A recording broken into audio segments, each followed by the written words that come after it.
What up everyone, and welcome back to my channel where I teach you to embrace your well-being and evoke writing.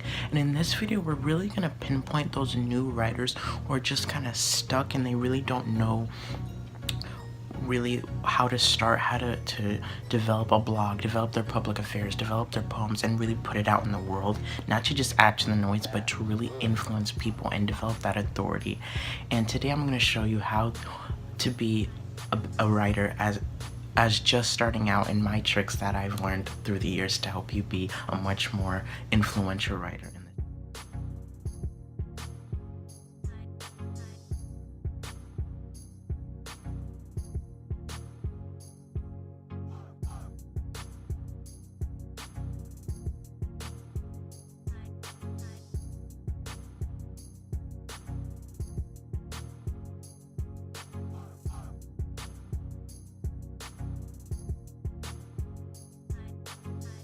A lot of writers do struggle with their foundation and really developing that coursework of what type of writer they are, and it just really seems like as a writer you just keep creating, and you just basically think you're creating to nobody, but that's just the way it feels at the start. As a writer, you're going to be constantly creating over and over, and you feel like no one's listening, no one's reading, no one's really caring, but they care. You have to keep going, keep pushing, keep creating, and what's taking off and what's helping you focus on that. It really does prelude with you doing that preliminary work. You have to really have that background and that coursework to what type of writer you are, and it's very important to set that immediately, because a lot of writers often just completely shut off the preliminary work and they just, okay, I'm gonna write. But you really need to know what kind of writer you are. That starts with your why. Having a why is why you dig into people's hearts. It's how you really show what kind of writer you are. You need a mission, you need a passion, you need a value, you need something that has a heartbeat behind your writing. And when stuff gets tough, your passion and your why is what's going to carry you through. If you just write to just add to the noise, you're not going to stick with it. You need to have a why behind it. Why are you writing these blogs? Why are you writing these public affairs? Why are you putting out your writings for people to see? Is it to persuade them, to inform them, entertain, express? You need to figure that out. Figure out what kind of writing passion you have and forward it. Go an inch deep. Your why really needs to speak to you. It really needs to have an essence behind it and have a bit of a story. Like, maybe it links to your story, it links to your childhood, it links to your family, it links your story to your writing. And if you just decide, okay, I'm just gonna write a blog, I'm just gonna write a public affair, I'm just gonna write a poem and put it out there for people to read, that doesn't have enough depth. It doesn't have enough deepness. You need to have a reason. What kind of blog are you? What kind of poet are you? What kind of public affair writer are you? What kind of copywriter are you? You need to have a why behind it, and it needs to speak to you, because if it doesn't speak to you, you're not going to stick with it, and you're not going to want to get out of bed every day to write and to put it out there. And with that why, it needs to speak to you, but not only speak to you, it has to be fulfilling to you. When you fulfill your writing, fulfill that purpose of your writing passion, if it fulfills you, that's, you know, you're onto something. But it also has to fulfill others. Your writing has to have a big impact on people's lives, and they need to be a part of you. Your writing has to be a part of their lives. And so once you figured out your why and you figured out what kind of writing you're actually going to be putting out to the world, into the abyss, you need to be consistent. That's possibly, actually, it is the most important, because you can have all the knowledge in the world, all the passion, all the brand, all the everything, but if you don't actually put it into action, call it to action, and stay consistent with it, no one's gonna stay consistent with you.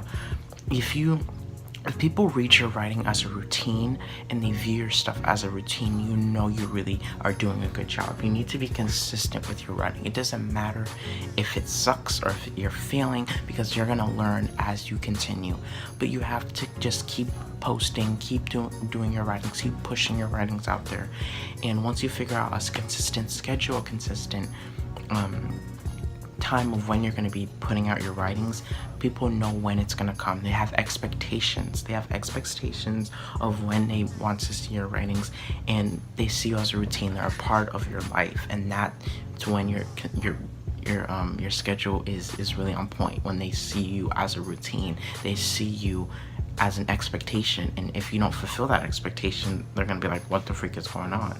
So you need to stay consistent, and if something comes up, of course, do a post about it, write about something. Hey mom, I can't put this writing out today, but you need to be consistent. And once you're more consistent and maintain that's consistent schedule, not just schedule, but have a consistent voice, a consistent brand, a consistent passion. Because if you're not consistent with your passion, people aren't going to think you're really passionate about it, and you might not be passionate about it. So you have to stay consistent with your voice.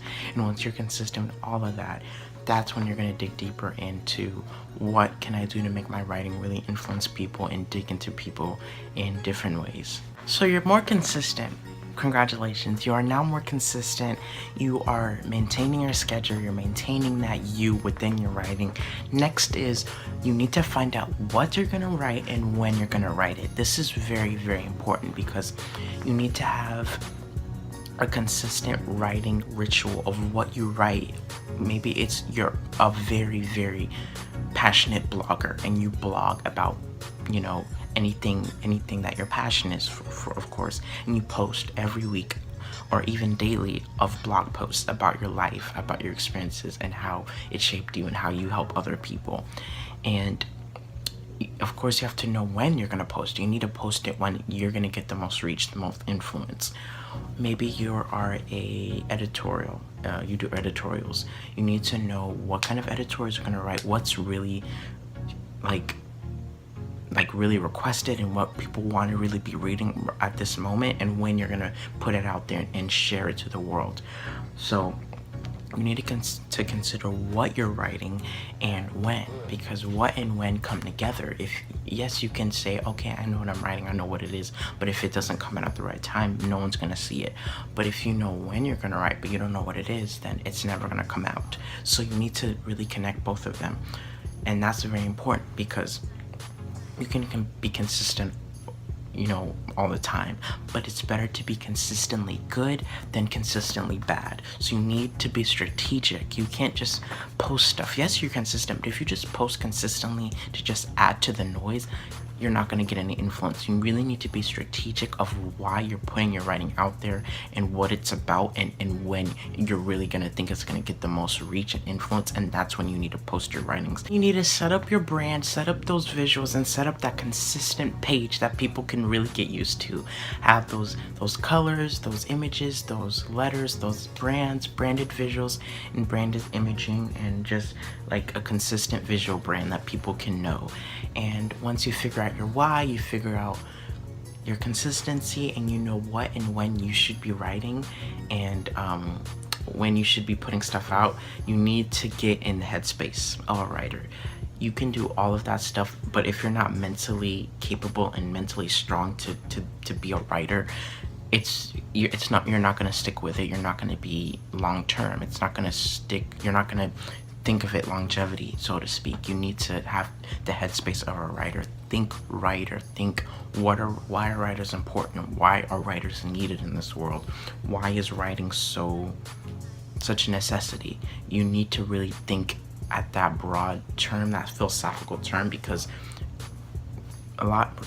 if you just write and you don't have deepness, writing can easily fade away, and writing's very, very under talked about, underutilized, and underappreciated. So you really need to show that writing is bigger than what people say it is, and you need to consider, why is writing important?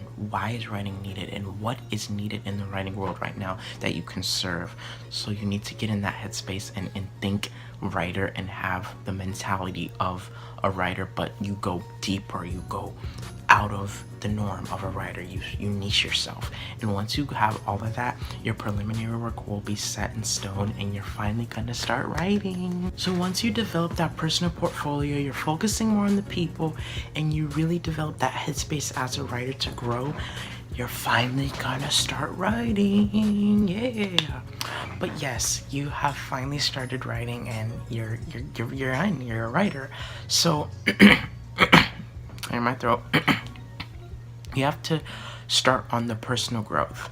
When you're a writer, you have to really grow yourself, because as you continue to write and you write often, you really discover what kind of person you are. You discover your readers, you discover your brand, you discover yourself, you discover your truth, and you look into your truth and you look into others' truths, and you find out who you are as a writer.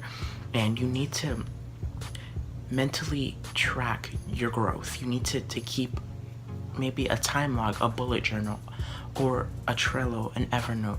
Just, stay consistent with your growth, and kind of check on your growth and see how far you've come, because that's how you see progress and you see your journey.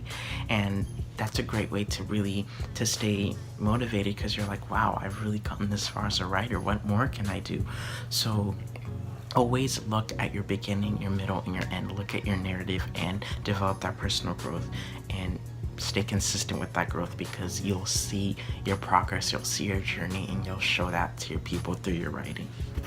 You're in your path to personal growth, avoid comparing yourself to other writers. Yes, you can see other writers that are, oh my god, they're so big, they're so amazing, like, what did they do to get to where they're at? You don't necessarily know their story. You don't know how they've gotten there. Let's say they started,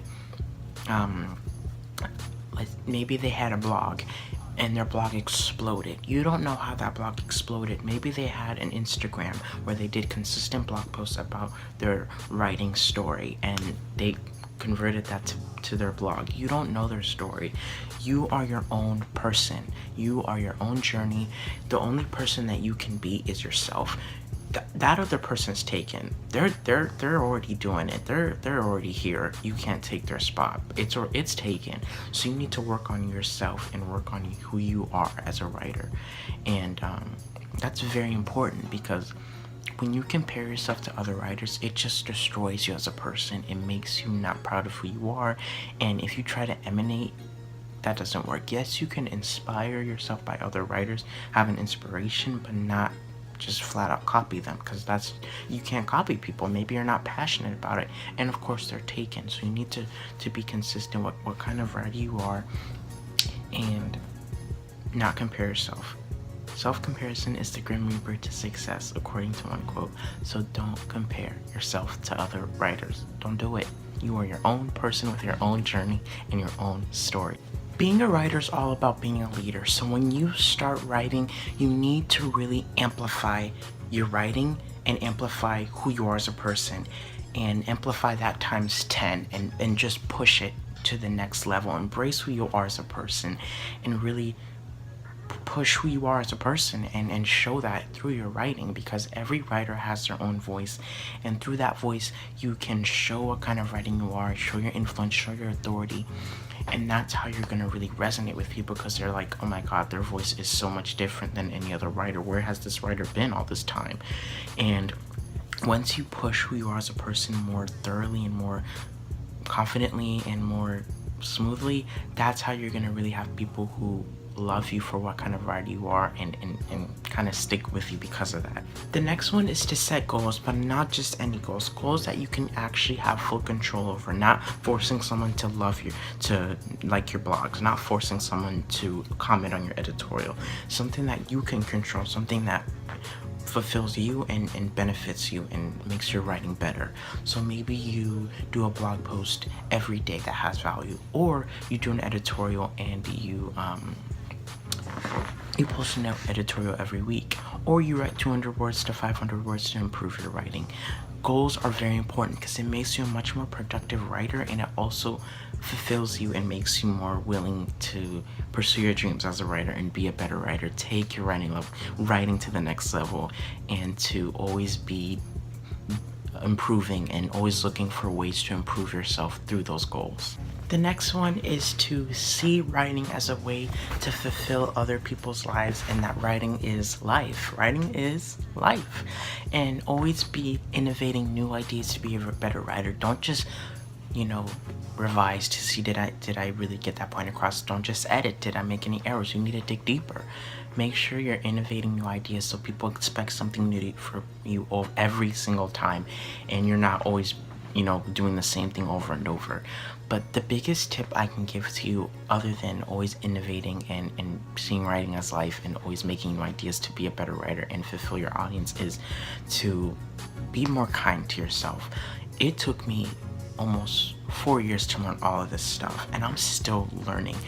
This is the avenue of my story. I'm still learning, I'm still growing, I'm still maturing, and that's the same for you. Being a writer, it's a bumpy road. It's not gonna be like this. It's gonna be like this. It's gonna be like that. You have to be willing to just enjoy the process and fall in love with the process, not the result. It's a marathon, not a sprint. You need to enjoy the process, enjoy the moment, and enjoy every second of it. And enjoy your journey. Embrace who you are. Embrace the journey. Embrace the life. And keep learning. Keep innovating new ideas. If you're new here, hit that subscribe button where I make videos every week, a few times a week, about writing, embracing who you are, finding that narrative and finding who you are, and videos from me about those things. And I truly believe you have what it takes to be an amazing writer and maintain that longevity, but only if you believe that you can embrace your well-being and evoke yourself as a writer. I'll see you in the next video. Bye.